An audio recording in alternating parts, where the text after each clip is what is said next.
मंगलाचरण करेंगे। ओम नमः सिद्धेभ्यः जय श्री ओम नमः सिद्धेभ्यः जय श्री ओम नमः सिद्धेभ्यः। मंगलम भगवान वीरो मंगलम गौतमो गणी मंगलम कुंद कुंदाद्यो जयंदर्मोस्तु मंगलम। सर्वमंगल मांगल्यम सर्वकल्याणकारकम प्रधानम सर्वधर्माणां जयनं जयतु शासेनं जैनम जयतु शासनम जैनम जयतु शासनम। पंडित टोडरमल जी द्वारा रचित मोक्ष मार्ग प्रकाशक का के अंतिम पैराग्राफ्स हम लोग पढ़ रहे हैं, जिसमें एक रहस्यपूर्ण चिट्ठी का समावेश किया गया है। रहस्यपूर्ण चिट्ठी के माध्यम से उन्होंने अपने साधर्मी भाई को उनकी जो शंकाएं थी उनको दूर करने का प्रयास किया। तो हमको भी उस रहस्यपूर्ण चिट्ठी से कुछ हमारी भी शंकाएं हो रही हैं। हमने इसमें सम्यक के बारे में पढ़ा, सम्यक के भेद पढ़े, निश्चय सम्यक के तीन भेद हमने पढ़े, क्षय उपशम उपशम सम्यक्त, क्षय उपशम सम्यक्त और क्षायिक सम्यक्त। ये तीन प्रकार के सम्यक्त होते हैं। ये सभी जैन ग्रंथों में इनके भेद इसी प्रकार से बताए हैं। चाहे वो दिगंबर हो, श्वेतांबर हो, तेरा पंथ हो, स्थानकवासी, सब में आपको सम्यक दर्शन का स्वरूप ऐसा ही पता लगेगा। तो सम्यक दर्शन है क्या? जो प्रारंभिक मूल रूप से जिन्होंने ज्वाइन किया उनके लिए बता दूं कि सम्यक सम्यक दर्शन जिसे कहते हैं, यहाँ दर्शन का अर्थ होता है श्रद्धा। तो जिनकी श्रद्धा सम्यक्त हुई है वो सम्यक दृष्टि है। हमारी श्रद्धा कैसी है?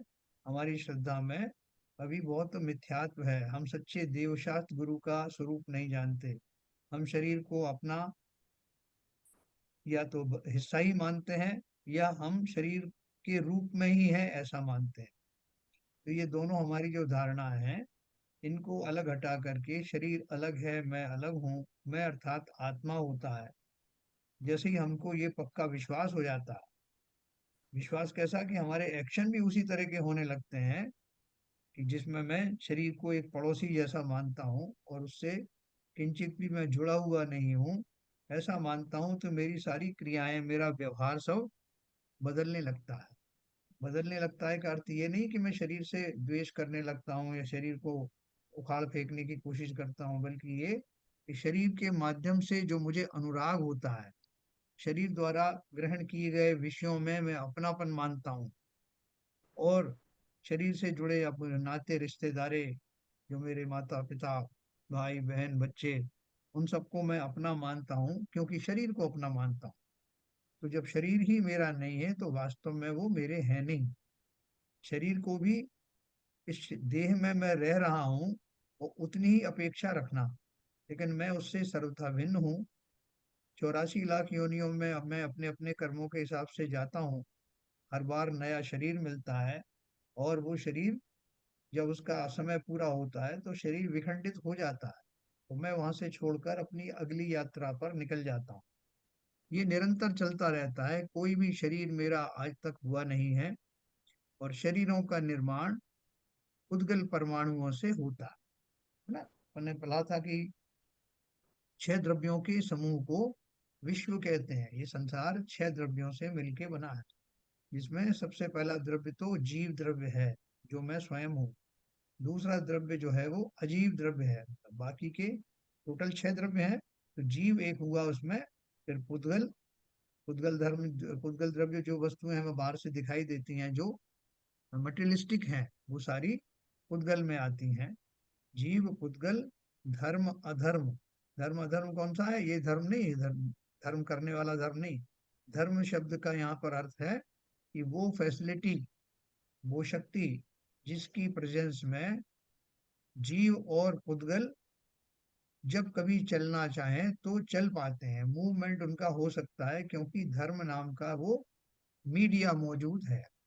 उसी प्रकार से अधर्म नाम की शक्ति या मीडिया मौजूद है, जिसकी प्रेजेंस में अगर जीव रुकना चाहें, चलते हुए जीव या पुद्गल रुकना चाहें तो वो रुक पाते हैं।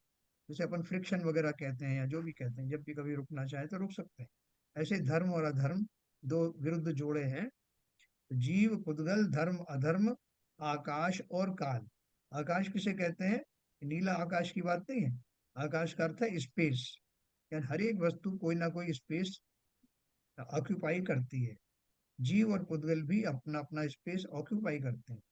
लेकिन जीव के साथ क्या है कि जीव अलग से, उसका कोई आकार नहीं होता, जिस शरीर में रहता है उसी आकार में हो जाता है।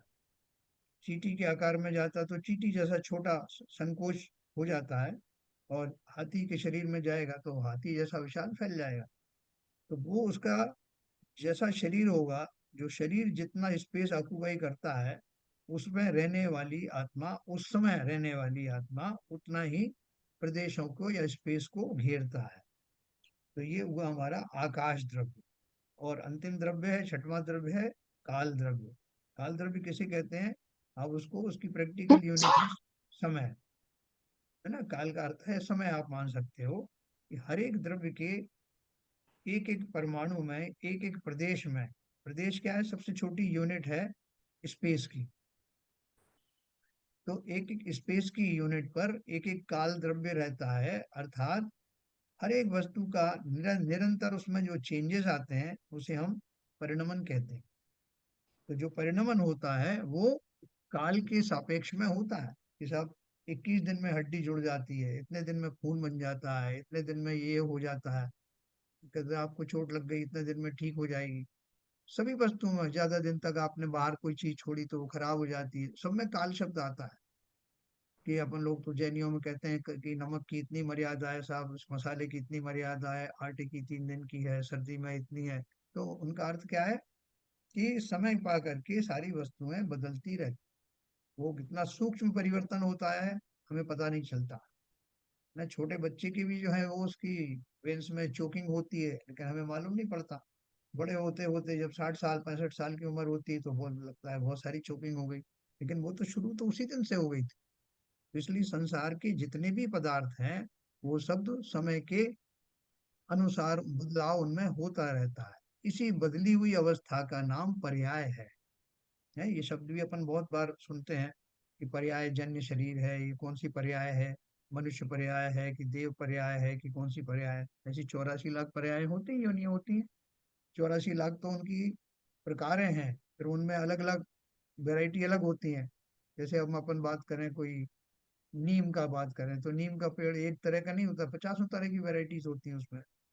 हम अगर जो है पशुओं की, जानवरों की बात करें, तिरंचों की बात करें, तो एक एक योनि में असंख्यात जो है तरह के जीव होते हैं।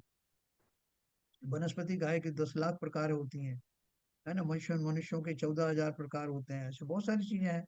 तो ये सब जो वैरायटीज है, ये सब बदलती रहती हैं, इनमें बदलाव आता है। हमारी अवस्थाएं बदलती हैं, बच्चे से बूढ़ जवान होते हैं, बूढ़े होते हैं, तो ये सब काल के सापेक्ष में ही होता है। जैसे जैसे समय गुजरता है ये सब परिणमन होता है, और इन सब परिणमन का नाम या बदली हुई अवस्थाओं का नाम पर्याय कहलाता सर एक क्वेश्चन, है।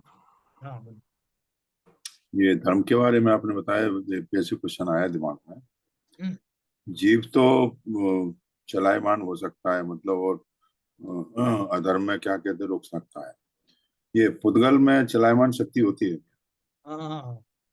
देखो, दो ही जो है द्रव्य ऐसे हैं जिनमें एक क्रियावती शक्ति होती है, हम्म, जीव में और पुद्गल में, है ना। आपने देखा कि एक दूर से वो जो एक आ, लोहे का टुकड़ा लुढ़कता हुआ आया। आपने देखा कि जो इंजन आपके चलते हैं, कार वगैरह चलती है, वो कैसे चलती है? उसमें खाली वो संयोग जितने होते हैं, वो संयोग होते ही वो कार चल पड़ती है। अभी तो जो ड्राइवर, बिना ड्राइवर की भी गाड़ियां चलती है ना। बहुत सारी आपको स्पेस में घटनाएं होती है कि वो यूरेनियम के जो भंडार होते हैं, वो इतना अगर क्रिटिकल मास इकट्ठा हो जाता है खदानों में तो उनमें विस्फोट हो जाते हैं। वो इधर से उधर माइग्रेट होते हैं, ज्वालामुखी फटते हैं तो कितनी दूर तक उसके कण जाते हैं। तो ये सारे जो है पुद्गल की तो क्रिया है, जो पुद्गल में हाँ, तो ये शक्ति। इसका मतलब ये हुआ जो भी केमिकल या मैग्नेटिक या ग्रेविटेशनल फोर्सेस होते हैं, हाँ वही उनको चलायमान बनाते हैं। हाँ, वो सब भी उसी का ही भाग है। वो उसको चलायमान बनाते हैं। मगर जो वास्तव में जो परमाणुओं का स्कंद का जो पुद्गल बना हुआ है, उसमें इनहेरेंट चलायमान शक्ति तो हाँ, होती है। क्रियावती शक्ति उनका पार्ट होती है। अच्छा। क्रियावती शक्ति उनका एक पार्ट होती है। काइनेटिक एनर्जी कहते हैं भाई साहब। ये अलग से बहुत सारी एनर्जी होती है, काइनेटिक होती है, पोटेंशियल एनर्जी काइनेटिक होती एनर्जी वो तो अलग होती चीज होती है, है, वो कोई अलग चीज। चीज है। तो वही है, चाहे एनर्जी, मैग्नेटिक मैग्नेटिक एनर्जी हो, काइनेटिक हो, या सोलर हो, या आपका केमिकल एनर्जी हो, ये तो एनर्जी के पार्ट हैं, but they are the drivers. मैं तो इनहेरेंट, जो आपने बताई क्रियावती शक्ति इनहेरेंट पुद्गल में होती है क्या, उसके उद्गल बारे में में, नहीं हाँ, है, यस वो यस कंफर्म। इनहेरेंट होती है। देखो ये एनर्जी क्या होती है, एनर्जी परमाणु, अपन परमाणु वर्गनाओं के बारे में बात करते हैं कि परमाणु वर्गनाएं कैसी होती हैं। उनमें एक स्ट्रीम के अंदर इतने सारे परमाणु होते हैं, वो परमाणु जो है वो विखंडित होते हैं। एटम जब बस्ट होता है तो उसमें इतनी एनर्जी निकलती है, एटम को जब जोड़ा जाता है तो उसमें इतनी जो एनर्जी आती है। एनर्जी क्या है, जो मासेस हैं उन मासेस का ही दूसरा रूप है, वो एनर्जी फॉर्म में कन्वर्ट होता है। एनर्जी कन्वर्ट होती रहती है, एक एनर्जी से दूसरी एनर्जी में कन्वर्ट होता है। ये सारा जो है सब पुद्गल ही है, पूरा ही पुद्गल का खेल ठीक है। है। तो इनमें सब में अपने आप में बहुत शक्ति होती है। तो दो ही द्रव्य हैं जो एक जगह से दूसरे जगह तक माइग्रेट होते हैं, चलते हैं। इसलिए मैंने आपको जानबूझकर दोनों का नाम लिया। जो पुद्गल परमाणु माइग्रेट होते हैं, एक नीचे से ऊपर तक जाने वाला, तीव्र गति से जाने वाले परमाणु में 14 राजू क्रॉस करने में एक समय लगता है, और वही अगर जो है मंद गति से जाए तो उसको बहुत टाइम लगता है। तो ये उनका मूवमेंट को ध्यान में रख करके ही कहा गया है। तो हमारे यहाँ जो कहा गया है कथन के हिसाब से, मैंने थोड़ा आपको शॉर्ट में बताया। दूसरी बात हमारे यहाँ जो बताया सिद्धांत में, कि संसार को किसी ने बनाया नहीं, सदा काल से संसार ऐसा ही है और ऐसा ही रहने वाला है। क्योंकि अगर हम इसमें एक थ्योरी लागू करेंगे कि संसार को किसी ने बनाया, कोई भगवान है, किसी ने अल्लाह ने बनाया, किसी विष्णु ने बनाया, तो फिर सवाल आएगा कब बनाया, उसके पहले क्या था, उसको किसने बनाया, और वो जो ईश्वर है वो कब से है, उसको किसने बनाया। तो इस तरह के बहुत सारे प्रश्न खड़े हो जाएंगे। तो क्या है, संसार में जो कुछ हम देखते हैं उसको देखकर सब जीवों को जिज्ञासा होती है कि संसार कैसे चलता है। इसमें इतनी तरह के विविध तरह के जो है वो पेड़ पौधे हैं, इतने जो तरह के पशु आदि हैं, इतने तरह के मनुष्य हैं, मनुष्यों में कोई गरीब है, कोई अमीर है, कोई छोटा है, कोई बड़ा है, ये सब घटनाएं कैसे होती हैं। ये सारा जो आसपास का परिदृश्य है, इसको जानने के लिए लोगों ने अपनी अपनी थ्योरीज बनाई।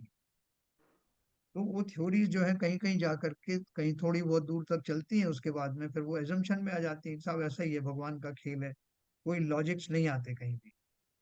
तो जैन जैन दर्शन भी एक थ्योरी है। इस थ्योरी में ये सब बताया गया है कि घटनाएं कैसे होती हैं, कि कोई जीव छोटा क्यों है, कोई बड़ा क्यों है, किसी को यश क्यों मिलता है, कोई दुखी क्यों होता है, कोई रोगी क्यों होता है, कब रोगी होता है, सुखी कब होता है। ये सारे प्रश्नों के उत्तर जैन दर्शन में भली भांति मिलते हैं, लॉजिकल मिलते हैं। उसमें कोई हैपोजार्ड नहीं है, कोई अनहोनी असंभव चीज नहीं है।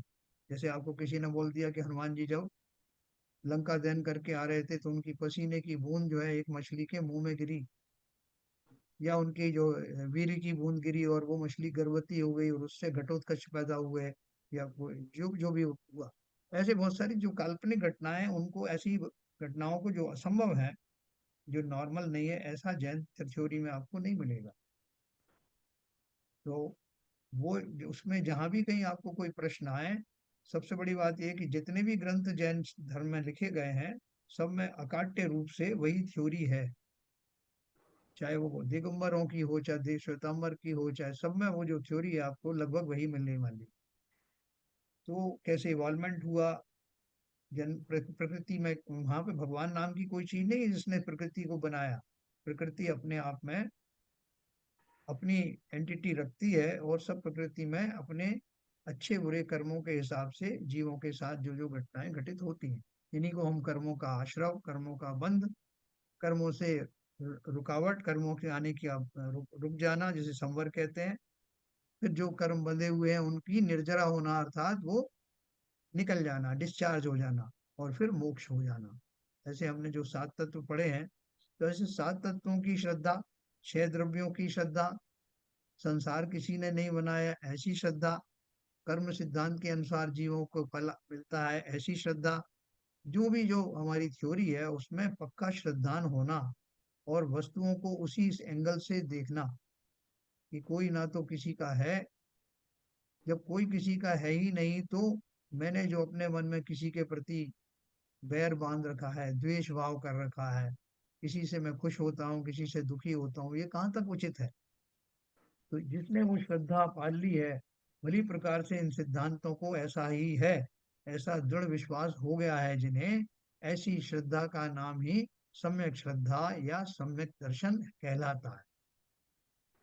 ऐसी श्रद्धा के बाद जो मेरा ज्ञान है, अब मेरा ज्ञान सच्चा ज्ञान हो गया, क्योंकि श्रद्धा सच्ची हो गई, इसलिए वस्तुओं को मैं उसी एंगल से जानता हूँ।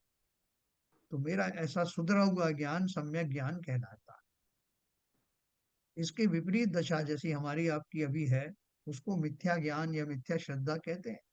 क्योंकि हम वस्तुओं को कैसे देखते हैं, कई बार हम सोचते हैं कि मैं इसको करता हूँ, मैंने ही इसको किया है, मैं गृहस्थी चलाता हूँ, मैं घर को पालता हूँ, मैं शरीर आदि को मैं चलाता हूँ, धन आदि मैं कमाता हूँ। ये जैसे और लोग मानते हैं वैसा मैं भी मानता हूँ, जब तक मैं मिथ्या दृष्टि हूँ। लेकिन मैं का स्वरूप क्या है कि मैं शरीर नहीं हूँ, मैं आत्मा हूँ। और आत्म द्रव्य जो है वो उद्गल की द्रव्य की शरीर आदि की क्रियाएं नहीं कर सकता। तो आप बोलोगे करता तो दिखाई देता है, मैं खाना खाता हूँ, मैं चलता फिरता हूँ, मैं पैसे कमाता हूँ, तो मैं ही तो करता हूँ।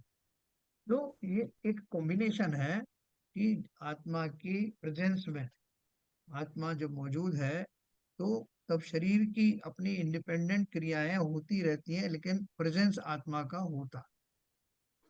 उसी तरह से शरीर की प्रेजेंस में आत्मा के भाव बदलते रहते हैं। तो दोनों एक दूसरे के निमित्त नैमित्तिक है। इसको निमित्त नैमित्तिक संबंध कहते हैं, कर्ता कर्म नहीं है कोई भी। आत्मा शरीर के कार्य नहीं कर सकता, शरीर आत्मा के कार्य नहीं कर सकती, लेकिन आत्मा की प्रेजेंस में शरीर अपने क्रियावती शक्ति के कारण कुछ कार्य करता हुआ दिखाई देता। इसे आत्मा अपनी मूर्खता से, अपनी अज्ञान के कारण अपना मानता है कि ये मैंने किया। शरीर को तो कोई ज्ञान है नहीं। जब हम भोजन आदि भी करते हैं तो भोजन में आत्मा तो भोजन करती नहीं, वो वास्तव में शरीर भी भोजन नहीं करता, क्योंकि शरीर भी निर्जीव है।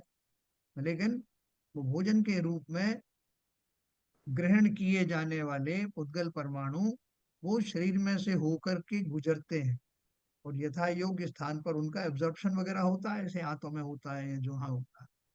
और उस क्रिया को अनुभव में, क्योंकि ज्ञान सिर्फ आत्मा को, इसलिए आत्मा को सब ज्ञान होता है कि शरीर में क्या क्या दशाएं हो रही हैं, क्या क्या गुजर रहा है।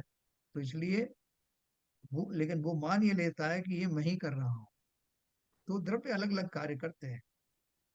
पौद्गलिक क्रियाओं में शरीर आत्मा भाग नहीं लेती, और वैचारिक क्रियाओं में, विचार आदि में शरीर भाग नहीं लेता। तो ये जो क्रियाएं, ये सब जो बारीकियां हैं, इन बारीकियों को जैन दर्शन में भली भांति समझाया गया है। उसको समझने से क्या होगा, समझने से ये होगा कि जैसी वस्तु स्थिति है, जैसा वास्तव में घटित हो रहा है, मुझे वैसा ज्ञान होगा, और मैं शरीर को अपना मानने से बचूंगा। मानने का अर्थ या ना मानने का अर्थ यह नहीं कि मैं शरीर से द्वेष करूंगा, लेकिन आप देखो कि संसार में मेरे जितने रिश्ते नाते हैं वो सब शरीर के माध्यम से ही है। मेरी पहचान भी शरीर से ही होती। अगर मेरा चेहरा ही थोड़ा सा बदल जाए तो घर वाले ही मुझे नहीं पहचानेंगे। तो जो मैं का स्वरूप है, हमने शरीर को मान लिया है, शरीर के माध्यम से विषय आदि जो है भोगे जाते हैं, और आत्मा भूलवश ये मानता है कि मैंने भोगे। कष्ट भी शरीर को होता है तो आत्मा को लगता है अज्ञान दशा में कि मुझे कष्ट हुआ, जबकि वास्तविक दशा क्या है कि आत्मा इस एक ऐसा नोबल द्रव्य है जिसको आज तक किसी ने कुछ उसका बिगाड़ नहीं पाया, बिगाड़ भी नहीं सकता। तो इतना सूक्ष्म है। उसके ऊपर कहते हैं ना कि अग्नि से जलता नहीं, शस्त्रों से कटता नहीं, पानी में भीगता नहीं, ये सब अपन पढ़ते हैं भजनों में भी। तो ये हकीकत है। इस थ्योरी को लेकर के बीच बीच में आपको कहीं कोई शंका है किसी को भी, तो पूछ सकता है, अपन उसको एड्रेस करें। सर एक छोटा सा बेसिक सवाल है। जैसे हम लोग बात करते हैं कि जीव अजीव का तो हमने दर्शन कर लिया, जीव अलग है, अजीव अलग है, शरीर अजीव है, मैं जीव हूँ बोलते हैं। हाँ जी। फिर मैं बात करते हैं उसमें आत्मा की बात की आपने, आत्मा। तो जीव और आत्मा सेम चीज है? क्योंकि कल आप एक तब आप वाचन कर रहे थे, आपने बोला जीव की आत्मा। तो हाँ, ये तीन चीजों के बारे में थोड़ा थोड़ा डिटेल बताइए सर। देखो वैसे तो जीव और आत्मा एक ही है ना। लेकिन कहीं कहीं लोगों ने उसको ऐसे बोला है कि जो आत्मा और शरीर मिलकर के जो कॉम्बिनेशन होता है उसे भी लोग जीव कहते हैं। उसको जीव इसलिए कहते हैं कि वो उस दशा में वो देखा जा सकता है, उसकी क्रियाएं प्रतिक्रियाएं समझी जा सकती हैं। इसलिए हूं तो मैं जीव द्रव्य, और जीव द्रव्य आत्मा ही है, उसके अलावा कुछ नहीं है। लेकिन लोगों ने उसमें एक थोड़ा सा समझाने के लिए ऐसा कर दिया है कि जीव द्रव्य उसे कहते हैं जो अलग अलग शरीरों में रहता है। तो उसको हम आइडेंटिफाई कर सकते हैं, अलग अलग शरीरों में रहता हुआ चलता फिरता है, एक्टिविटीज में भाग लेता है, तो बोलते हैं ये जीव द्रव्य है। उसको हम कोई मनुष्य कह देते हैं, कभी कोई पशु कह देते हैं, एक इंद्रिय आदि कह देते हैं। तो वो उसकी पहचान हम उस इंद्रियों की और शरीरों की अपेक्षा से करते हैं। ये कौन सा जीव है, वो ये मनुष्य जीव है। ये कौन सा जीव है, ये तिरंज जीव है। तो वो हम उसको आइडेंटिफाई करने के लिए जीव उसको कह देते हैं जिसमें आत्मा भी है और शरीर भी है। लेकिन वास्तव में देखा जाए तो जीव द्रव्य सिर्फ आत्मा को ही कहते हैं। ठीक जी है सर। विनय जी। हाँ। जी सर। जब भी जीव द्रव्य, मैं कौन हूँ, मैं जीव हूँ। जीव हूँ अर्थात मैं आत्मा हूँ। मेरी एंटिटी और कहीं है ही नहीं। जो जीव बेसिक मेरा जो कोई होगा। जो बेसिक डेफिनेशन है छह द्रव्यों में, हाँ, उसमें जीव की डेफिनेशन आत्मा से दिया किया गया। आत्मा से ही, आत्मा से ही, ये तो बिल्कुल। व्यावहारिक दृष्टि से आपने बताया कि हाँ, मनुष्य जीव है या पशु जीव है, उसको व्यवहार में आइडेंटिफाई करने के लिए समझाने के लिए, उसको समझाने उसका के लिए। उद्बोधन यस, करते हैं। बिल्कुल। जीव द्रव्य का मतलब आत्मा ही है। और मैंने एक चीज और बताई थी आपको कि हम लोग अभी गलती से क्या मानते हैं कि थोड़ा सा हमें ज्ञान होता है, थोड़ा बहुत, तो हम कहने लगते हैं कि भाई साहब देखो हमने पढ़ के आए हैं कि हमको अपने शरीर के साथ साथ अपनी आत्मा का भी ध्यान रखना चाहिए। या कहते हैं साहब आज तो इतना बढ़िया भोजन किया कि साहब आत्मा प्रसन्न हो गई। शरीर तो शरीर, आत्मा प्रसन्न हो। तो हम जाने अनजाने क्या बोलते हैं कि मतलब हम तीन लोग हैं। एक तो मैं, एक मेरा शरीर और एक मेरी आत्मा। ऐसे हम बोलते हैं शरीर का भी ध्यान रखना है, आत्मा का भी ध्यान रखना है। तो तुम कौन हो, मैं थर्ड थर्ड पर्सन हो गया है। ऐसा हम भूल जाते, बोलने में बोलते हैं कई बार। लेकिन बहुत ध्यान रखना कि जब मैं बोलूं, मतलब बाई डिफॉल्ट हमारे अंदर ये आना चाहिए कि जब मैं मेरा कहूँ, मेरा अपना कहूँ, तो सिर्फ मैं आत्मा ही हूँ। शरीर मेरे लिए एक खाली वर्तमान में एक जी जी। आवरण अब है। कि मेरा मेरा मन नहीं मानता या मेरा मन ऐसा कह रहा है, तो मन अभी अजीव द्रव्य का पार्ट है कि जीव द्रव्य का पार्ट है? उन दो तरह का होता है। जैसे इंद्रियां होती है ना, पांच इंद्रियां होती हैं। तो वो इंद्रियों के दो प्रकार है, एक द्रव्य इंद्रिय मतलब फिजिकल इंद्रिय, और एक होती है भाव इंद्रिय। इनका फर्क क्या है? जो हमारी आंख नाक कान जो दिखाई दे रहे हैं, वो सब उनमें वो सारी जो क्रियाएं होती है, नाक में सूंघने की शक्ति है, रसना इंद्रिय जीभ में चखने की शक्ति है, तो ये बाहर से लगी हुई है ना, जीव नाक आंख कान, लेकिन इनके अंदर एक शक्ति है। खाली ऐसे ही लगा दिया जाए तो वो आप एक मिट्टी की भी बना सकते हो, उसमें वो तो शक्ति तो होगी नहीं। तो ये बाहर से दिखाई देने वाली जो वस्तुएं हैं वो तो बाह्य उपकरण है, इनको बाह्य रूप से अपन इंद्रियां कहते हैं। मेरी नाक में ऐसा हो रहा है, मेरी आंख में ऐसा हो रहा है। लेकिन इन इंद्रियों के पीछे जो आत्मा के प्रदेश हैं, आत्मा के प्रदेश मतलब पार्ट हैं, वो उसको, they are responsible to receive the signals. आंख के पीछे रहने वाले आत्मा के प्रदेश वो देखने का काम करते हैं। नाक के पीछे रहने वाले प्रदेश आत्मा के वो नासिका द्वारा जो ग्रहण किया जाता है उसको अनुभव करते हैं कि कैसी गंध थी। जिह्वा इंद्री के पीछे रहने वाले आत्मा के प्रदेश वही अनुभव करते हैं, वही जानते हैं कि मीठा रस गया कि खट्टा रस गया कि क्या गया। जीव आदि को या बाहरी उपकरणों को कुछ पता नहीं होता। तो दो तरह की इंद्रिय हो गई। जीव भाव इंद्रिय जो पीछे की आत्मा की शक्ति है, और द्रव्य इंद्रिय जो बाहर से दिखाई देने वाले उपकरण है या उनके ऊपर ग्रहण आदि करने के जो फिजिकल जो हो उसके ऑर्गन्स है। उसी तरह से मन के भी दो भेद हैं। कौन से भेद हैं? एक द्रव्य मन, दूसरा भाव मन। आप बोलेंगे मन तो दिखाई देता नहीं है, तो द्रव्य मन फिजिकल मन है वो कहाँ रहता है? तो हमारे जो हृदय स्थान है उसके पास आठ कमल दल के, आठ पंखुड़ियों वाले कमल के आकार का एक रचना होती है। उसको द्रव्य मन कहते हैं। फिजिकली वो रहता है, लेकिन वो इतना सूक्ष्म होता है। उद्गल जो मनोवर्गना से बना हुआ बहुत सूक्ष्म होता है जो आंखों से दिखाई नहीं देता। आंखों से तो क्या, आपको माइक्रोस्कोप से भी नहीं दिखाई देगा। और उसके पीछे रहने वाले आत्मा के जो प्रदेश हैं, जो मन संबंधी विचार आदि में पार्टिसिपेट करते हैं, वो उसको भाव मन कहते हैं। तो हम कहते हैं हमारा मन नहीं मान रहा, तो ये दोनों चीजें एक साथ काम करती हैं। द्रव्य मन और भाव मन। असली शक्ति तो भाव मन की होती है, भाव इंद्रियों की होती है, लेकिन वो उपकरणों की आवश्यकता भी होती है। हम जब कहते हैं कि मेरे मन ने ऐसा सोचा, मेरा मन नहीं माना, तो वो मन में वास्तव में चिंतन कौन करता है? पुद्गल तो चिंतन कर नहीं सकता, किसी भी रूप में हो, मन हो या इंद्रिय हो। उसके पीछे रहने वाले आत्मा के प्रदेश उस एक्टिविटी में भाग लेते हैं। ठीक है विनय जी? जी सर। जी सर। और उस बारे में कुछ और समझना हो तो आप पूछ सकते हैं। इसमें छोटा सा सर ये और डाउट रहेगा कि जैसे हम साइंटिफिकली अगर बायोलॉजिकली बात करें तो हम बात करते हैं कि जैसे हमने बात की सारी इंद्रियां जो हैं, जो भी हम इंद्रियों से सेंस कर रहे हैं वो हमारे मस्तिष्क पे जा रहा है, सेंट्रल नर्वस सिस्टम की हम बात करते हैं। बिल्कुल। और बट अभी हम जो आध्यात्मिक बात कर रहे हैं, हम बात कर रहे हैं उसमें आत्मा के प्रदेश हैं। तो कहीं ऐसा किसी भी ग्रंथ में कहीं ऐसा कुछ डिस्टिंग्विश किया हुआ है कि जो आत्मा के प्रदेश है, और जब हम मस्तिष्क सब समझता है जो साइंस बोलती है, उसमें क्या और कैसे हम उसको समझे? देखो ऐसा है, ये पूरा एक मैकेनिज्म है, बॉडी का हमारा एक तंत्र है ना। तो बॉडी का वो कॉम्बिनेशन होने के कारण से ब्रेन भी उसी तंत्र में आता है, उसी लूप में ब्रेन भी आता है। तो जैसे हमने कोई चीज ग्रहण की, आंख से कोई चीज देखी, तो आंख से देखने के बाद में आंख ने वो उसकी इमेज बनाई। जैसे कैमरा है ना, कैमरा तो निर्जीव है, फिर भी अपन को फोटो वोटो लेता है कि नहीं? तो ऐसे ही मेरी आंखें जो है वो फोटो वोटो लेती है, और वो दृश्य जो है ब्रेन में जाता है। ये सब पूरा अरेंजमेंट है। लेकिन ब्रेन के पीछे कौन है? ब्रेन में जाता है, मेमोरीज में जाता है, वो सारा एक अरेंजमेंट है, लेकिन उन सब के पीछे कौन है? उन सब के पीछे आत्मा की शक्ति ही है। जैसे हम इंजन बनाते हैं, कोई कार का इंजन है, उसको असेंबल करते हैं, उसमें क्लच गियर ये वो सब जो है कंपोनेंट डालते हैं, स्टार्टर लगा देते हैं, बैटरी लगा देते हैं, सब पौद्गलिक है। और उसको जैसे ही उसको ऑन करते हैं तो वो अपनी क्रियाएं करने लगता है, बिल्कुल जैसे कोई सजीव व्यक्ति कर रहा है। आजकल तो वो आर्टिफिशियल इंटेलिजेंस भी आ गई, तो मैनुअल आदमी की जरूरत भी नहीं।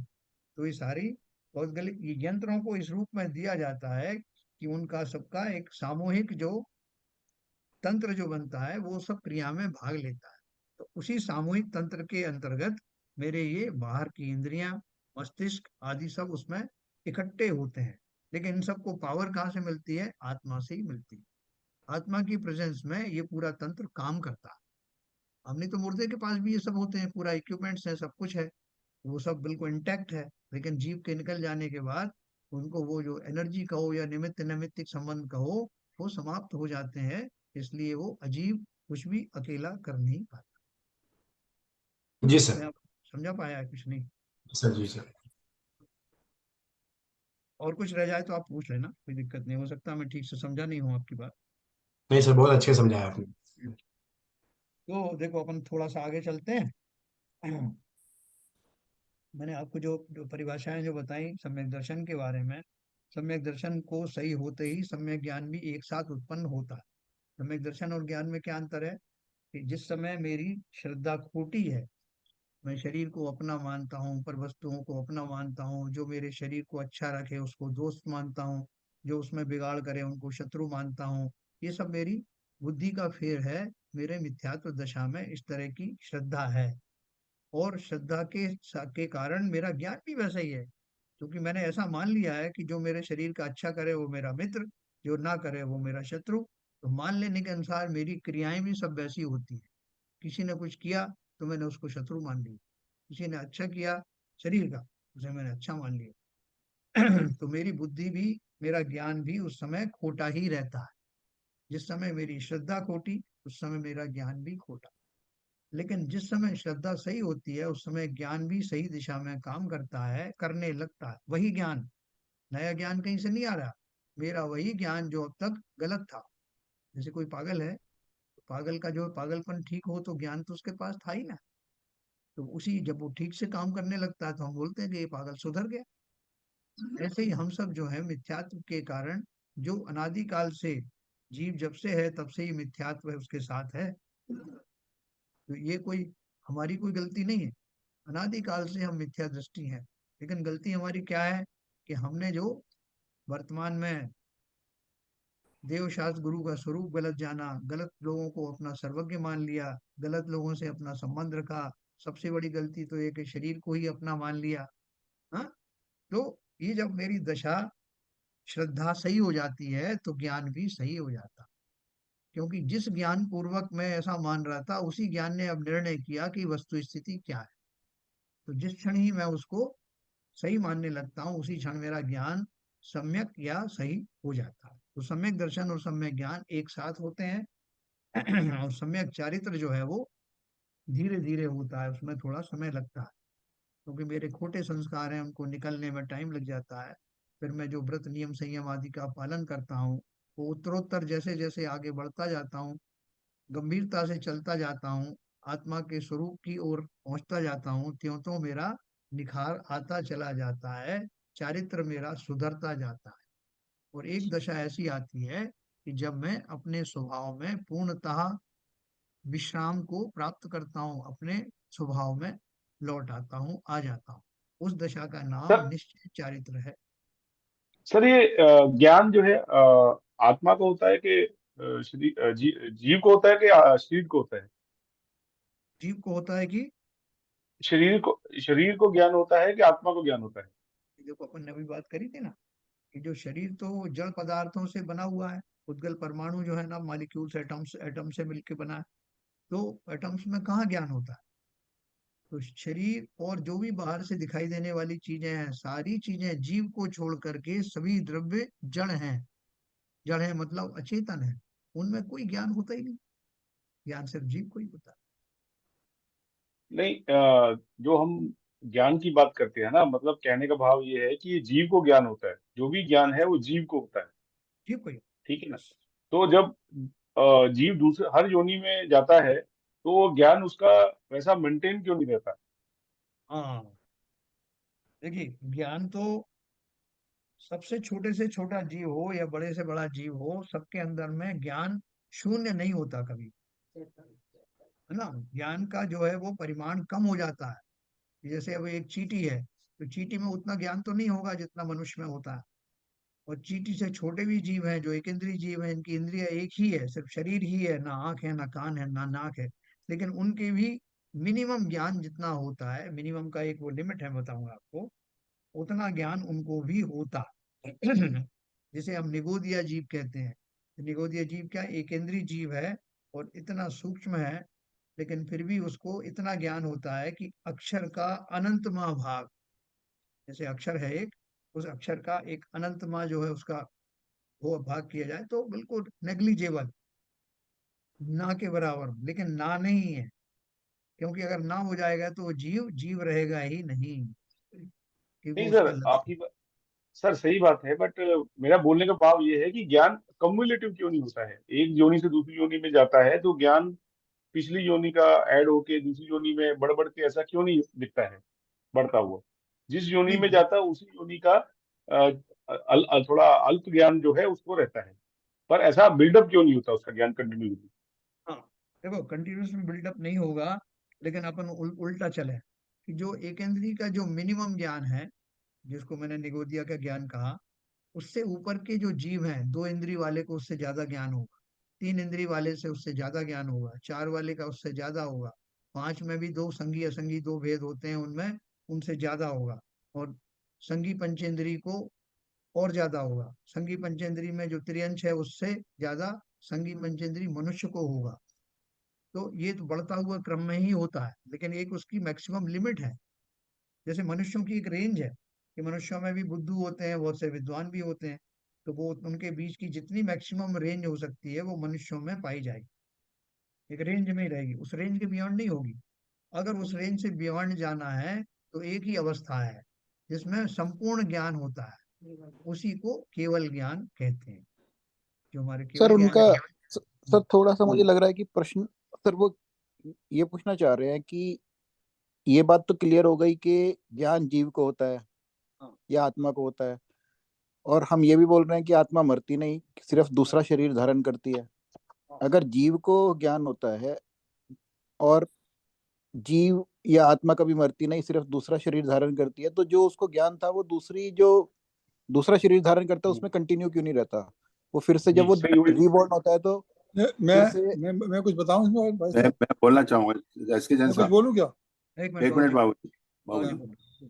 देखिए, आपने जो बताया, जो अपनी आत्मा है शक्ति रूप से, उसमें चार चार चीजें, उसके चार गुण होते हैं: अनंत दर्शन, अनंत ज्ञान, अनंत सुख, अनंत वीर। और ये जीव के गुण हैं, और जब ये जीव क्या कहते हैं सिद्ध अवस्था को प्राप्त करता है तो चारों गुण प्रदर्शित हो जाते हैं।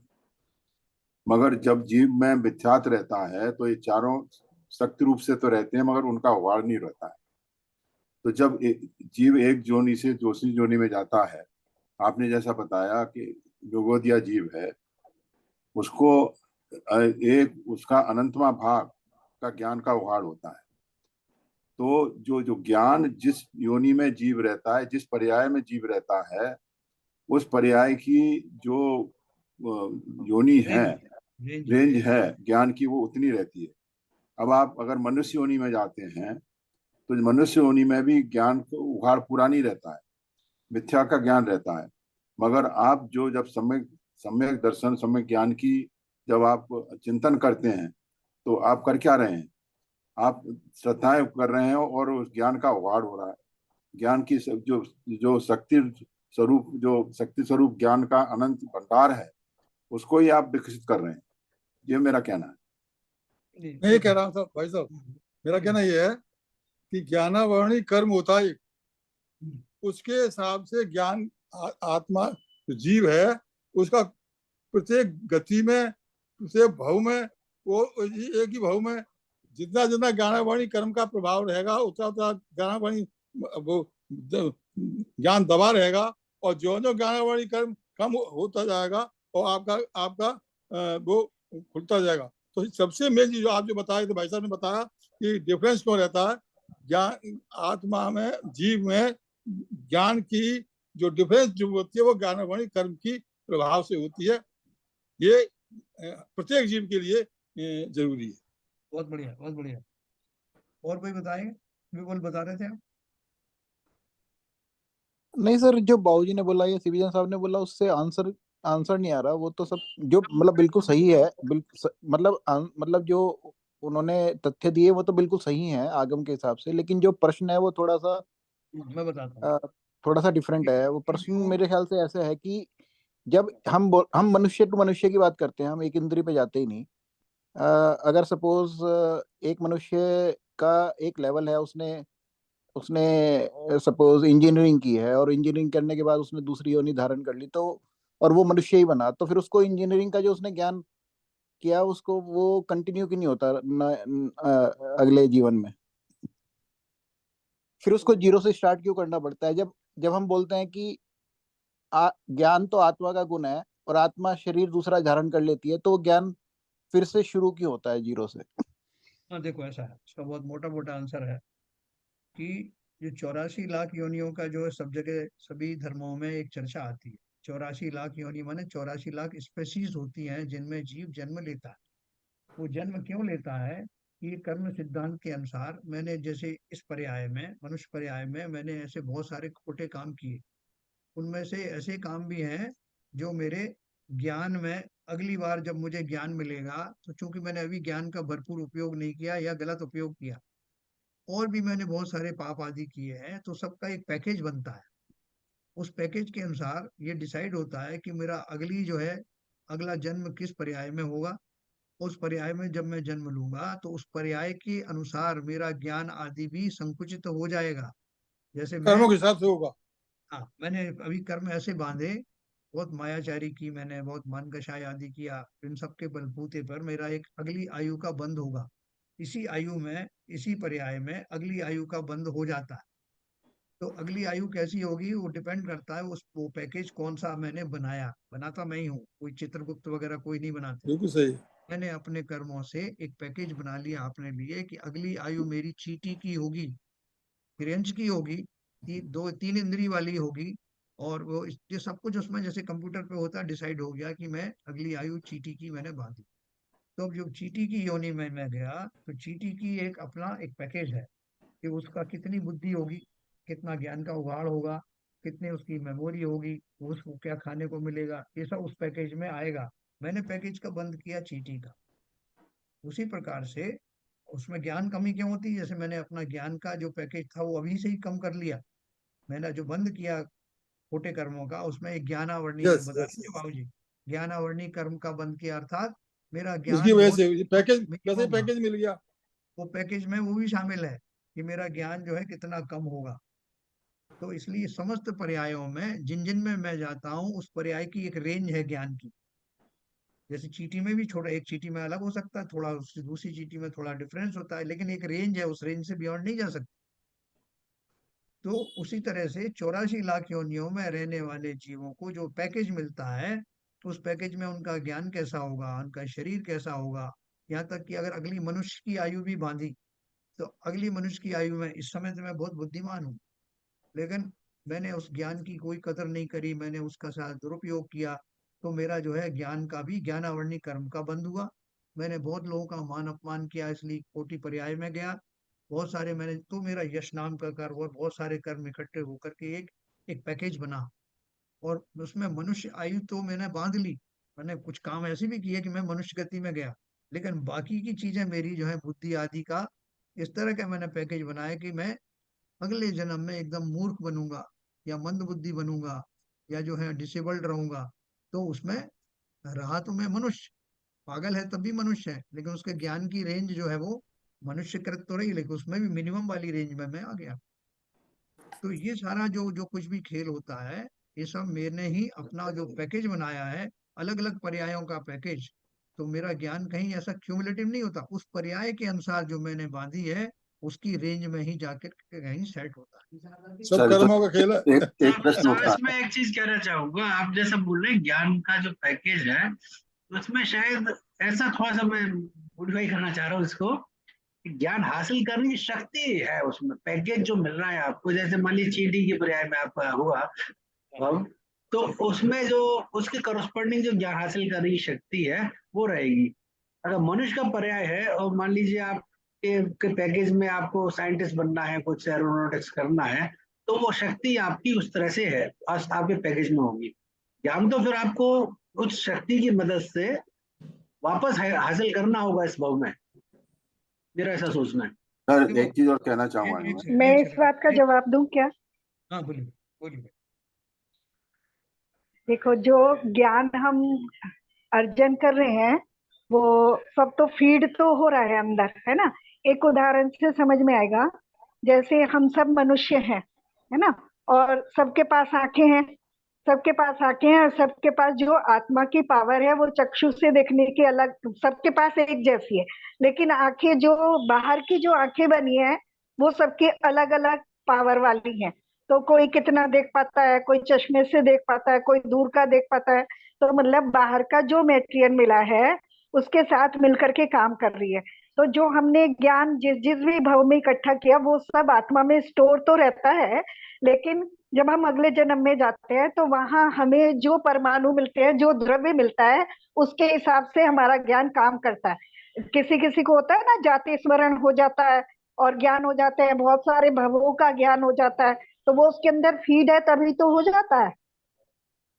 तो लेकिन ये चीज उस पे निर्भर करती है कि वहां पे उसको जो मटेरियल मिला है उसके हिसाब से उसका ज्ञान उस वहां के वातावरण के हिसाब से खुलता है, और बहुत सारी चीजें पूर्व संस्कार से भी रहती है, इसका मतलब ये हुआ कि जो स्टोर रहता है सब कुछ। जिस पुरानी पूर्व पर्यायों में जो जो ज्ञान का अर्जन हुआ, हाँ वैसे वैसे तो आत्मा में अनंत ज्ञान है, शक्ति है, हाँ उसका उसका ही वाड़ किया था, वो हाँ स्टोर रहता है। और जब अगली पर्याय में जाता है तो आपने बहुत बढ़िया चीज एक्सप्लेन की कि उस वहां पर जैसा वातावरण मिलता है, जैसे परमाणु मिलते हैं, जितना ज्ञानावरण कर्म का वाड़ होता है, उसके हिसाब से वो ज्ञान फिर से प्रदर्शित होता है। यही बात हुई ना बात बहन जी? हाँ, वो ज्ञान ज्ञान भी और वो भी संस्कार वगैरह भी, बाकी मतलब बाकी चीजें वहां पे जो मिली हैं और जैसा हम कर्म का बंद करके लेके गए हैं उस हिसाब से वहां पे हमें सारा मटेरियल मिलेगा, वैसा जैसा वातावरण पैकेज है। मिलेगा, वैसा शरीर मिलेगा, तो उस हिसाब से हमारी वो चीज उतनी डेवलप हो जाएगी, और ठीक। नहीं मिलेगा तो नहीं डेवलप होगी। सही। हाँ, वो एजुकेशन साहब ने कहा पैकेज, जैसे पैकेज में हाँ आ गया सब। हाँ वैसी नहीं चीज तो नहीं है। जैसे एक कोई मान लो कोई चीज है, कोई भी एक चीज है, अब उसको एक बिल्कुल अंधेरे वाले डब्बे में रख दो तो वो बाहर से कुछ भी नहीं दिखेगी, और उसे एक ट्रांसपेरेंट डब्बे में दिख दो तो रख दो तो उसकी वो पूरी चीज अंदर से दिखाई देगी। तो बाहर के मटेरियल पे भी निर्भर करता है कि अंदर उसके क्या क्या भरा है। इसे सही वो बात कल नहीं परसों परसों एग्जाम्पल दिया था एसके साहब ने कि एक 4 साल का बच्चा पूरा पूर्ण हाँ जैसे क्या कहते हैं पूरी ग्रंथ को, पूरी गीता को पढ़ सकता है, या पूरी रामायण को पढ़ सकता है, या कोई हाँ अपनी पुरानी ज्ञान को पूरा उसे याद रहता है जब वो उसकी उम्र 4 साल ही है। तो ये आपने सही बात कही कि पूर्ण और जो ये पहले जन्म के जो शत्रु भाव रहते हैं, मित्र भाव रहते हैं, भले ही हमें वो याद ना आए लेकिन वो पहले से हमारे ज्ञान में पड़े हुए हैं, तभी तो बेटा बाप का दुश्मन हो जाता है, तभी तो सैनिक जैसे राजा का पुत्र उसका दुश्मन हो गया, या ये कंस अपने पिता का दुश्मन हो गया। तो वो पहले से उसके अंदर ज्ञान तो पड़ा है, वो याद नहीं आ रहा है, वो एक अलग चीज है। तो ऐसे ही बहुत सारी चीजें हैं, हमने पढ़ी तो बचपन में है, अभी हमारे संस्कार में पढ़ी है, लेकिन हमें याद नहीं है, ये नहीं पता कि हमने ये कब पढ़ी थी और कब याद करी थी। तो बहन जी, नरक ऐसे गति काम में, बहन जी, नरक गति में लड़ाई इसी वजह से होती है। याद आ लड़ाई जाते जो होती है इसी वजह से होती है। ज्ञान तो से पूरा है, क्लियर हो पता गया। लग जाता है। मेरा ऐसा बहन जी, समझना है, इसका मतलब ये हुआ कि जैसा हमारा पैकेज होता है वैसे हमें निमित्त मिलते हैं। बिल्कुल हाँ हाँ ये बिल्कुल हाँ। बिल्कुल सही है। इसको ऐसे समझ और सकते ऐसे हैं निमित्त जैसे वो नैमित्तिक रूप से चीजें काम करती हैं, जी ये हमें पता है। अगर हाँ इसे अगर हम साइंस की भाषा में सुने तो हम इसे ऐसे समझ सकते हैं, जैसे जो कार्बन शरीर है, ऐसे ही हमारे जो जीन्स हैं उसमें बहुत सारे हमारे रहस्य छुपे हुए हैं, वो भी हमारे कर्मों के हिसाब से ही हैं, और वो रहस्य जैसा हमें माहौल मिलता है, जैसा निमित्त बनता है, वही वाले गुण प्रकट हो जाते हैं। यस हाँ, इसको कंप्यूटर की भाषा में ऐसे समझ सकते हैं जैसे आपके पास इंफॉर्मेशन सारी है आपके पेन ड्राइव में और आपने स्टोर कर ली, लेकिन जब आपने उसको दूसरे कंप्यूटर में लगाया उस कंप्यूटर में वो ऑपरेटिंग सिस्टम मैच नहीं कर रहा, और वो जो है ना वो चल नहीं पा रही है, वो डिस्प्ले नहीं हो हाँ पा हाँ रही है, हाँ बिल्कुल, क्योंकि बहुत वो अच्छा से उदाहरण दिया आपने। अपने अपने हिसाब से सब लगा लो, साइंस वाले साइंस के हिसाब से। कोई कंप्यूटर टेक्नोलॉजी से, कोई साइंटिफिक भाई जो टेक्नोलॉजी। जिस टेक्नोलॉजी में है वो अपने हिसाब से लगा रहा है। स्वाध्यायी समझ में सर लोग एक कर्म एक एक कर्म एक, को एक सर प्रधानता सच्ची दे रहे घटना, हैं। एक सर सच्ची घटना है। एक कहीं पे शायद यूएस में ही एक बच्चा था जो कि फर्स्ट क्लास में जाता था, बट वो फर्स्ट क्लास में पढ़ ही नहीं पाता था, वहां पे बैठ ही नहीं पाता था, क्योंकि बहुत उधम करता था, उसकी पिटाई होती थी, वो एग्जाम भी बिल्कुल फेल हो जाता था। लेकिन बाद में जब स्टडी करी गई तो पता लगा कि उसमें उसका मन ही नहीं लगता था, क्योंकि उसका जो दिमाग का लेवल था वो 10th और 12th के लेवल का था। तो उसको उसको 10th की क्लास में बिठाया गया और वो डिस्टिंक्शन से पास हुआ, और फिर वो 12th में दिया गया उसको, फिर उसने 6 साल की उम्र में उसने 12th कर ली। सच्ची घटना है। और मतलब उसका दिमाग इतना फास्ट था कि वो अपने उम्र के बच्चों के साथ में तो वो एडजस्ट ही नहीं कर पाता था। तो कहीं ना कहीं इसका मतलब है कि कहीं ना कहीं जहाँ पे पैकेज मिल जाता है और वो कहीं ना कहीं उगाड़ भी आ जाता है, दिखता है हाँ कहीं, बिल्कुल कुछ एग्जाम्पल ऐसे हैं। सही बात है, सही बिल्कुल सही से त्रिवेणी साहब, विपुल जी, आइसक्रीम साहब विपुल कुछ मैं जी, बोलूं?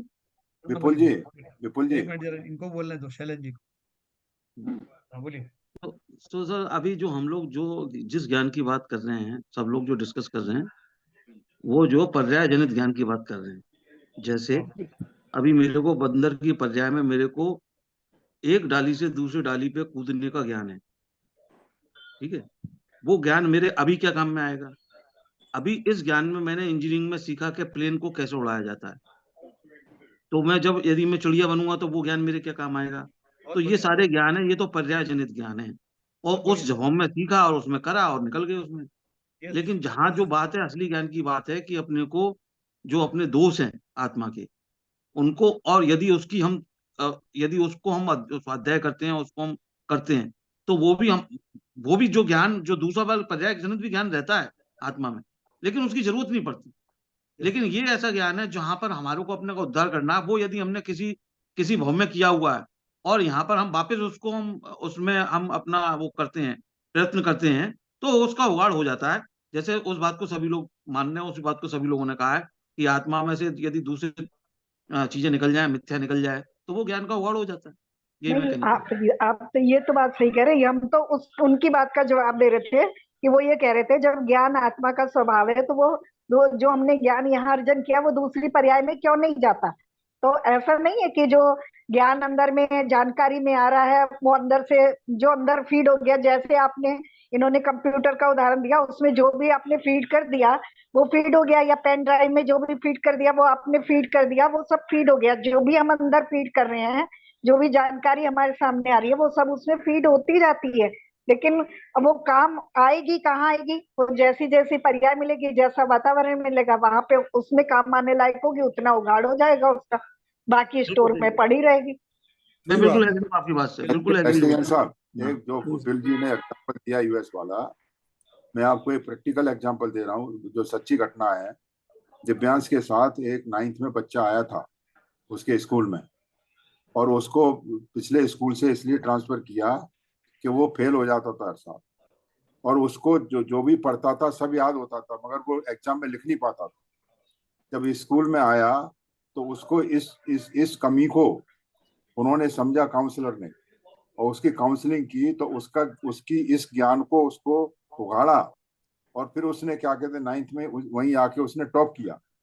तो जो बात कही है जो ज्ञान का उगाड़ करने की, तो ये दबा रहता है, मगर संस्कार में जो उसके साथ जो आया था पैकेज में उस काल लब्धि तक उसके साथ ये समस्या थी, और उसका उगाड़ हुआ तो उसको वो सब कुछ आने लगा।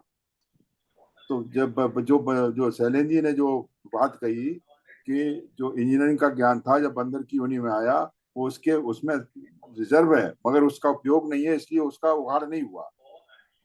ये बात एकदम सही।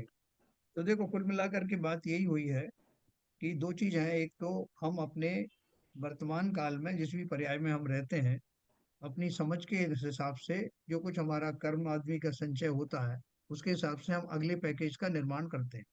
अगले पैकेज में ये सारी चीज होगी कि मैं मनुष्य होऊंगा, कितने फिट का होऊंगा, मेरा रंग काला होगा, गोरा होगा, मैं कैसा चलूंगा, कैसा दिखूंगा, मेरा यश मिलेगा कि नहीं मिलेगा, दरिद्री होऊंगा कि अमीर होऊंगा, शरीर बलवान होगा, निरोगी होगा, ये सारी चीजें मैं अपने इसी पर्याय में जब अगली पर्याय का बंद करता हूँ तो ये सब भी उसके अवयव जो है कंपोनेंट्स का भी बंद करता हूँ, और मुझे एक पैकेज मिलता है। उस पैकेज में जैसे कि अभी ये ललित जी कह रहे थे कि मेरी शक्ति तो रहती है एक्वायर करने की, लेकिन कर पाऊं या ना कर पाऊं, बिल्कुल सही है। लेकिन उसकी एक रेंज होती है कि जैसे कि कोई 3 इंद्री या 4 इंद्री का कोई जीव हुआ, उसमें कोई कितना भी डेवलप कर ले, वो जैसे अलग अलग जो है भौरे हैं, 4 इंद्रिय हैं, अलग अलग उनमें भी स्पेसीज हैं, किसी में कम ज्ञान किसी में ज्यादा, लेकिन वो कितना भी कर ले मनुष्य जितना ज्ञान तो उनको हो नहीं सकता, पंचेंद्री वाले का ज्ञान हो नहीं सकता। तो पंच इंद्री का भी एक मैक्सिमम लिमिट है, एक मिनिमम लिमिट है, उनके बीच में ही आप एक्वायर कर सकते हैं जो भी कर सकते हैं, उससे बियॉन्ड नहीं कर सकते। और जैसे बहन जी ने कहा कि आपने जो कुछ पूर्व संस्कार किए थे वो आपके कर्मण शरीर में, आपके संस्कारों में पड़े रहते हैं, और जब उसकी जरूरत पड़ती है, जब आप उस योनि में फिर भी जाओगे ना आप, जैसे आपने बंदर की पर्याय में कुछ बंदर कूदना ऊदना सीखा हुआ है जो उसकी पर्याय है, फिर से आप जब बंदर बनेंगे तब वो फिर से आपके काम में आती हो, तो वो तो आती रहती है, और बाई डिफॉल्ट उस पर्याय में जाने पर वो सब गुण उसमें आ ही जाते हैं। लेकिन वो कोई भी ज्ञान ऐसा क्यूमुलेट नहीं होता कि 1 इंद्री का एक ज्ञान है, 1 ग्राम है, उसको एक तरफ रख दिया, 2 इंद्री का 2 ग्राम है उसको जोड़ दिया, 3 इंद्री का 3 ग्राम उसको जोड़ दिया, और करके कुल मिलाकर 100 ग्राम आ गया, ऐसा नहीं। जिस पर्याय में मैं जाता हूँ उस पर्याय के योग ही मैं भाव करता हूँ, और उसमें जो जो जिस चीज की जरूरत पड़ती है, जितना ज्ञान जिस रेंज में होता है उस पर्याय के अनुसार उतना ही प्रकट होता है। मैंने खाली वो पर्याय का बंद किया है, वो पैकेज मैंने बांधा है, तो उस पैकेज के अनुसार जो कुछ उस पैकेज में आता है उसके अनुसार ही मुझे मिलने वाला है, कोई ऐसा क्यूमुलेशन नहीं होता। सर जैसे हम भाई बात करें, अगर हम ज्ञान को ऐसे सोचे, हमारे पास अभी एक सांसारिक ज्ञान है, आप जो हम सीख रहे हैं, जो एजुकेशन ले रहे हैं, एक हमारा व्यवहारिक ज्ञान है, जो हम वैल्यूज हमें मिल रही हैं, आप जिस रिलीजन में, जिस घर में आप गए, आपको वहाँ व्यवहारिक ज्ञान मिला। सांसारिक ज्ञान आपने अपनी मेहनत से, एजुकेशन से आपने प्राप्त किया। फिर एक बात आती है आध्यात्मिक ज्ञान की, जैसे विकास जी बोल रहे थे, हम बात कर रहे हैं किसी को कि सम्यक ज्ञान प्राप्त हो गया इस जन्म में। हम बोलते हैं हमारे मुनीश्री हैं जो 7वें गुण स्थान में ऑलरेडी हैं। और जब महावीर स्वामी भगवान की हम जीव की बात करते हैं कि वो एक शेर की अवस्था में उन्होंने सम्यक ज्ञान प्राप्त कर लिया। तो जब सम्यक ज्ञान ही प्राप्त हो गया, आपका आध्यात्मिक ज्ञान इतना ऊपर चला गया, तो फिर आपको फिर निर्वाण होने में या सबसे ऊंची अवस्था में पहुंचने में इतनी सारी योनि क्यों लगी? अगर हम खाली आध्यात्मिक ज्ञान के को कैरी फॉरवर्ड करने की बात करें, क्यूमुलेट करने की बात करें, सांसारिक ज्ञान को छोड़ दें, तो उसमें क्या थॉट प्रोसेस हो सकता है? अगर शेर की अवस्था में उनको अगर सम्यक ज्ञान हो चुका था ऑलरेडी, और तो फिर उनके इतनी सारी योनि क्यों लगी मोक्ष प्राप्त करने में? नहीं नहीं, देखो ऐसा है। हाँ, क्या बोले आप लास्ट में, क्या बोला आपने? कि अगर हम बात करें कि अगर शेर की अवस्था में ही आपको सम्यक ज्ञान प्राप्त हो गया, आप एक ऑलरेडी आप कह रहे हैं कि ज्ञान, आपका दर्शन ठीक हो गया, तो आपको अगले इतनी सारी योनियां क्यों लगी वापस तीर्थंकर बनने में या निर्वाण प्राप्त करने में? जैन इसका साहब, जवाब मैं तो भाई साहब क्या, अरे बाबू जी, ये अगर आप कहें, जो पूछा है इन्होंने क्वेश्चन, उसके लिए बहुत लंबा प्रोसेस है, जो 4 साल से हमारे मैं साथ चल रहा है, जब समझ नहीं में आएगा। मैं शॉर्ट में बता हाँ, देता हूँ, शॉर्ट में। हाँ, हाँ बोलो। मोक्ष की डेफिनेशन क्या है? मोक्ष की डेफिनेशन है पूर्ण रूप से कर्मों से विमुक्त होने की स्थिति को मोक्ष कहते हैं। सम्यक दर्शन होने के बाद में जब तक कर्म आत्मा में रहेंगे, तब तक उनको कर्मों को समाप्त करने के लिए बाकी जो समय लगेगा, उतना समय तो लगना ही है। इसलिए मोक्ष की दशा वो कहलाती है, सब 8 कर्मों से विमुक्त होने की दशा को मोक्ष कहते हैं। नहीं सर, मेरे को समझ बाबू गया। जी, मैं पंचलब्धि अबे का भाई पढ़ना साहब, पड़ेगा, भाई वो साहब डिटेल में समझना बताएंगे। पड़ेगा। नहीं सर, शॉर्ट में आंसर दिया जा सकता है, क्योंकि ज्ञान हो गया, लेकिन चारित्र डिफरेंट जीवों का, किसी को 1000 साल भी लग जाते हैं सम्यक दर्शन होने के बाद, 10 साल भी लग जाते हैं, 1 साल क्या है, एक उसी योनि से भी हो सकता है, उसी योनि में सम्यक दर्शन हुआ, उसी में मोक्ष चले गए। तो इस कोई फिक्स रूल नहीं है, क्योंकि चारित्र नहीं आता दर्शन से, दर्शन के बाद चारित्र शुरू होता है, और उसकी बहुत वाइड स्पेक्ट्रम है। विपुल जी, जो बाबूजी ने बोला, जैसे अभी विकास थे कि इनडायरेक्टली आपको सम्यक दर्शन तो हो गया, लेकिन सम्यक दर्शन इस आपके इस भाव में हुआ, फिर नेक्स्ट भाव में आपको वापस आप जीरो से स्टार्ट कर रहे हो, तो फिर आपको वो क्यूमुलेटिव एफर्ट कैसे हुआ कि आपका चारित्र उसी ज्ञान से आगे प्रकट हो? अगले भाव में बढ़िया, फिर से ये सम्यक इसका मैं दर्शन आपको लेना पड़ेगा। और उसके बाद जब तक जो जितना आपके आपके कर्मांड शरीर के अंदर जितने पूर्व कर्म पड़े हुए हैं सत्ता में, जब तक उनकी निर्जरा नहीं होगी 8 कर्मों की, और उसके लिए आपको चारित्र धारण करना पड़ेगा। और जैसा कि विपुल जी ने कहा कि चारित्र धारण करने में किसी को अगर कर्मों की निर्जरा एक अंतर मुहूर्त में भी हो सकती है, और एक आदिनाथ भगवान को 1000 साल तपस्या करनी पड़ी, तो वो जितना टाइम आपने बांध रखा है अपने कर्मों की निर्जरा का, जब तक वो काल अवधि पूरी नहीं होगी, तब तक मोक्ष प्राप्त नहीं होगा, चाहे कितनी भव लग जाए। सही बात। तो विकास जी, आपका प्रश्न बहुत पीछे छूट गया लगता है। जी एड्रेस हुआ कुछ, थोड़ा बहुत एड्रेस हुआ? अनम्यूट करिए जरा विकास जी, अनम्यूट करिए। विकास जी अनम्यूट करिए। नहीं, काफी डिस्कशन हुई इसके ऊपर। एक बात तो समझ में आई कि एक वही पैकेज है जो आपको पिछला अगला मिला के आगे जाएगा, और मुझे लगता है आगे नहीं, उससे भी आगे जाएगा। डिपेंड करता है कैसा होता है। वही है कि आपका पिछला जो कर्म है ना, जो आपके बन, जब तक उसका खत्म नहीं होता, कर्मों का जो ये होता है, तब तक आपको आगे ये मोक्ष या ये सब नहीं होगा। तो आपको अगर सम्यक ज्ञान भी होता है तो भी कोई फायदा नहीं है, जब तक आपके पिछले कर्मों की निर्जरा नहीं होती। तो बिल्कुल कुल सही, मिला के, बिल्कुल सही, हाँ, बिल्कुल सही। तो हाँ, ये एक बात मैं कंक्लूड कर पाया बात आपका डिस्कशन सुन के, कि ये आपका ज्ञान जो है ना, जरूरी नहीं है कि आपके अगली योनि में मतलब खत्म हो जाएगा। रहेगा, अगले जन्म में भी रहेगा, बट उस जन्म के उसके हिसाब से, मतलब किस योनि में गया है उसके हिसाब से वो यूज में आएगा या नहीं आएगा, ठीक है, ऐसा रहेगा। तो उसी हिसाब से आदमी कर्म करेगा, अपने कर्मों, मतलब जो भी जीव होगा वो कर्म करेगा, उसी हिसाब से उसका आगे का ताना बाना बनता रहेगा। तो ये लंबा प्रोसेस है, इतना सिंपल नहीं है एक सिंपल आंसर कर पाए। बट हाँ, ये है कि आपको अपना कर्म जो है ना, अपना जो ज्ञान, अपने जो ही जितना हो सके अपने कर्मों को क्या बोलते हैं, निर्जला करने का कोशिश करते रहना चाहिए, ताकि आपको अति शीघ्र ये ज्ञान हो, मोक्ष हो, ये सब हो। बहुत बहुत बढ़िया, भाई बहुत साहब बढ़िया। एक सेकंड, ये हाँ। किसी सज्जन ने ये कहा था कि हर एक का जन्म होता है तो फिर जीरो से शुरू करते हैं। ऐसा नहीं है। जिस भव में आज जो जीव जितना ज्ञान कर लेता है, जितना तपस्या कर लेता है, उसके संस्कार बन जाते हैं।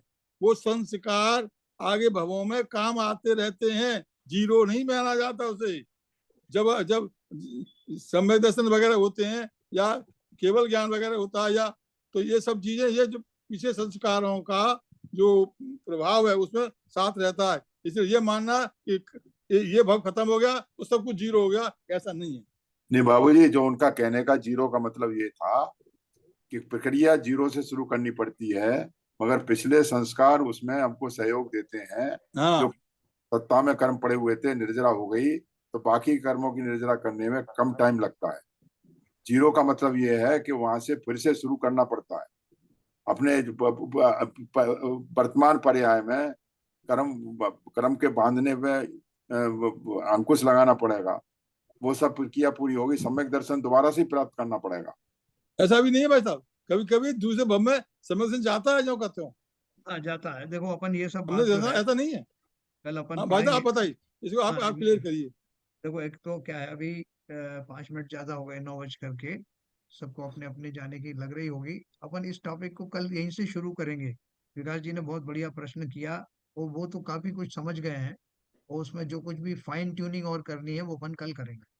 उसमें थोड़ा सा कर्म सिद्धांत अपन लेंगे, कैसे करेंगे। पूर्व संचित संस्कार जो है अगली पर्याय में काम में आते हैं, और वो उस पर्याय में जो शुरुआत करता है वो उसमें वो पूर्वकृत संस्कारों का क्या महत्व होता है, ये सब अपन कल शुरू से यही सी बात को लेकर ठीक है, के ठीक है, ठीक है, ठीक है। नहीं, शुरुआत तो ये पड़ेगी सब ना। बेसिकली वो जो जीव पैदा होगा वो सम्यक दर्शन के साथ थोड़ी पैदा होगा। सम्यक दर्शन तो प्राप्त करना पड़ेगा ना उसको। ये किसी कल की जीव बात लेके जाता है भाई साहब, कोई जीव। कल बात करते हैं अपन इस बारे में पूरा, क्योंकि ये कॉम्प्लेक्स प्रोसेस है और बहुत एलेबोरेट प्रोसेस है। तो वो अपन कल बात करेंगे, ठीक है ना। चलिए, बहुत अच्छा डिस्कशन हुआ, सब लोगों ने जैसे पार्टिसिपेट किया। रोज ऐसा ही करिए, इस बहाने से बहुत सबके कंसेप्ट क्लियर होंगे। हम सब में थोड़ा थोड़ा ही ज्ञान है, कोई पंडित कोई नहीं है। तो चलिए, बहुत धन्यवाद आपको भी, जिन जिन लोगों ने पार्टिसिपेट किया। भाई साहब जितने तीर्थंकर हैं वो सब समय से लेके आते हैं। हाँ, वो तो आते ही है। सब तो जितने जो तीर्थंकर हैं पूर्व भव से जब मनुष्य गति में आते हैं तो सब सम्यक दृष्टि होते हैं, और 6 सम्यक दृष्टि होते हैं। नहीं, ऐसा नहीं है, वो मैं आपको बताऊंगा कि कैसे होता है। हाँ ठीक, तो आप ये बताइए, आप जो बताइए। प्रोसेस है कल बताएंगे अपन, कल ये सब बात करेंगे, ठीक है सर। तो ये सबको एक बार फिर से धन्यवाद, और ललित जी अब जिनवाणी स्तुति करेंगे।